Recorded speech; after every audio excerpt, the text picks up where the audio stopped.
Assalamualaikum warahmatullahi wabarakatuh. Waalaikumsalam. Selamat pagi anak-anak. Pagi, Pak. Ceria-ceria ya hari ini. Iya.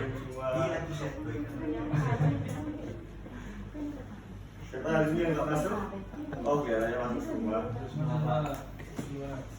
Oke. Siapa yang masih ingat materi sebelumnya?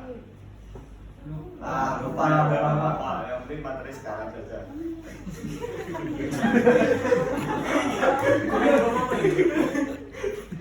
Materi yang akan saya bawakan pada pagi hari ini adalah materi tentang evolusi komputer. Sini siapa yang tahu evolusi? Mas Dendi tahu apa enggak evolusi? Tidak, Pak. Tidak? Oke, saya jelaskan. Evolusi adalah pertumbuhan secara perlahan pada komputer. Kita tahu sendiri ada revolusi dan evolusi. Revolusi itu cepat dan evolusi itu lambat. Oke, next. Yang akan kita bahas pada pagi hari ini adalah proses desain komputer, lalu struktur komputer, fungsi komputer, dimensi evolusi komputer, dan yang terakhir adalah kita belajar tentang sejarah komputer. Yang pertama adalah proses desain komputer. Yang pertama, project analis, lalu di specification analis, kemudian database design, level design, prototype production, prototype testing, performance review, lalu product release. Yang kedua adalah struktur komputer. Struktur sebuah sistem komputer dibagi menjadi tiga, yaitu sistem operasi komputer, struktur I/O, lalu struktur penyimpanan. Sistem operasi komputer terdiri dari CPU, Central Processing Unit, yang kedua sejumlah device control yang dihubungkan melalui bus yang menyediakan akses ke memori. Setiap device control bertugas mengatur perangkat dan tertentu, contohnya disk drive, audio device, dan video display. Ketiga, interupsi merupakan bagian penting dari sistem arsitektur komputer. Interupsi bisa terjadi apabila perangkat keras atau hardware atau perangkat lunak, software diminta untuk dilayani oleh prosesor.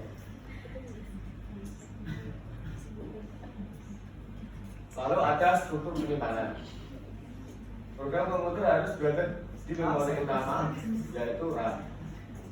Memori utama adalah salah satunya tempat penyimpanan yang dapat diakses secara langsung oleh prosesor.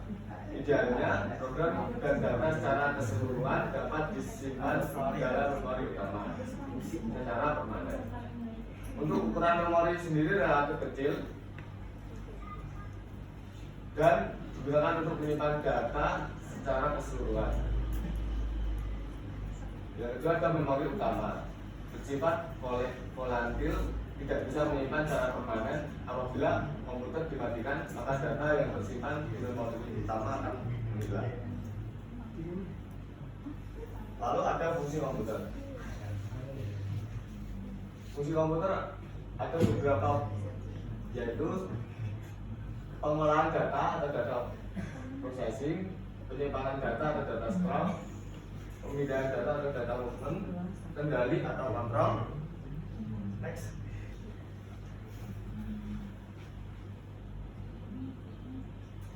Fungsi komputer ada address bus, digunakan untuk menandakan lokasi sumber ataupun pada proses transfer data.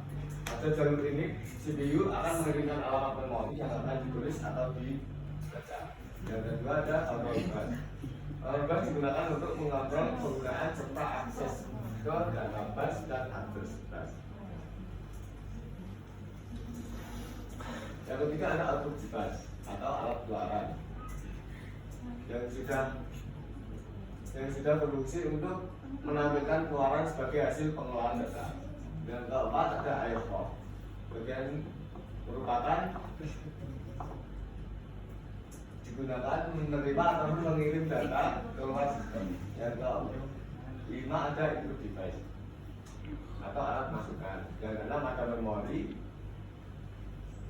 Memori sendiri dibagi menjadi tiga, yaitu dua, yaitu memori internet dan RAM. Next.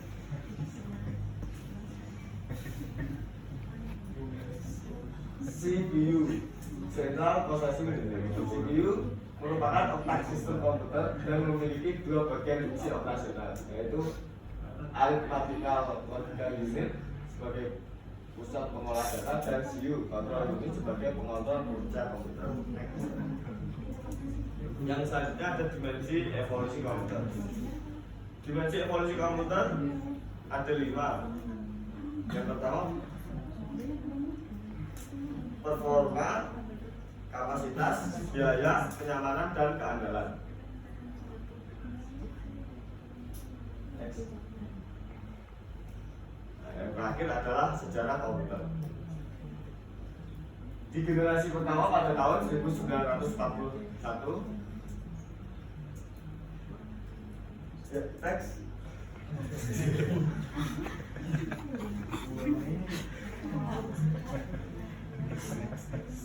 Di sini kita mempelajari ENIAC, yaitu Electronical Numerical Integrator dan Computer.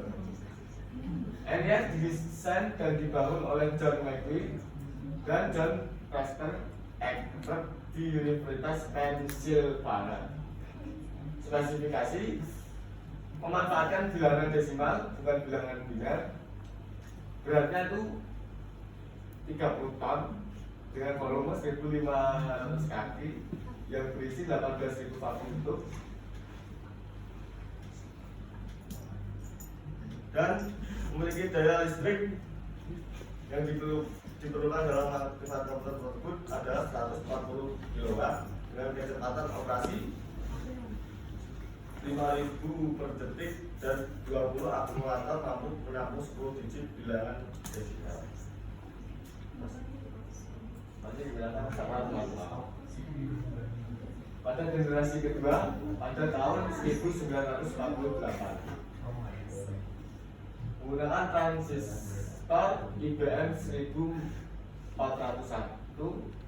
sudah memiliki SO, program media penyimpanan atau disket.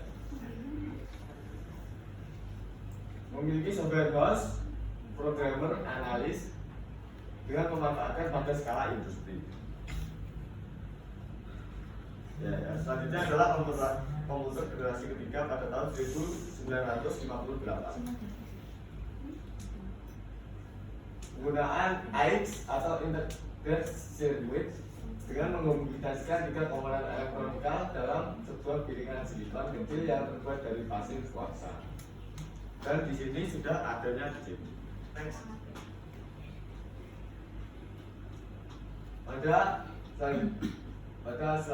Pada generasi keempat pada tahun 1980 terdapat large scale integration atau LSI yang dapat membuat ratusan komponen dalam sebuah chip. Selanjutnya adalah very large scale integration atau FLSI yang memuat ribuan komponen dalam sebuah chip tunggal. Mikroprosesornya adalah penggabungan seluruh dan diprogram sesuai dengan kebutuhan. Lalu muncullah PC.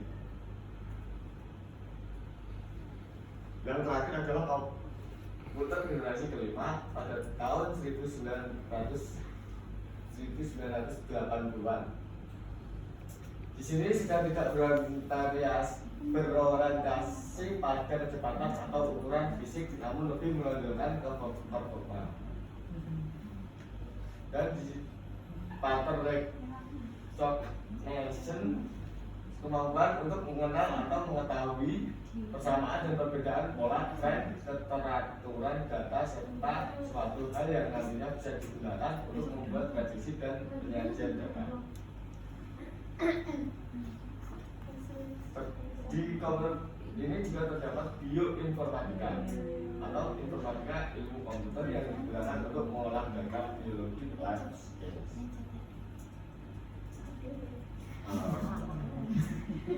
Di sini adakah pertanyaan? Tidak Ya, ada. saya kira anak-anak saya sudah pintar.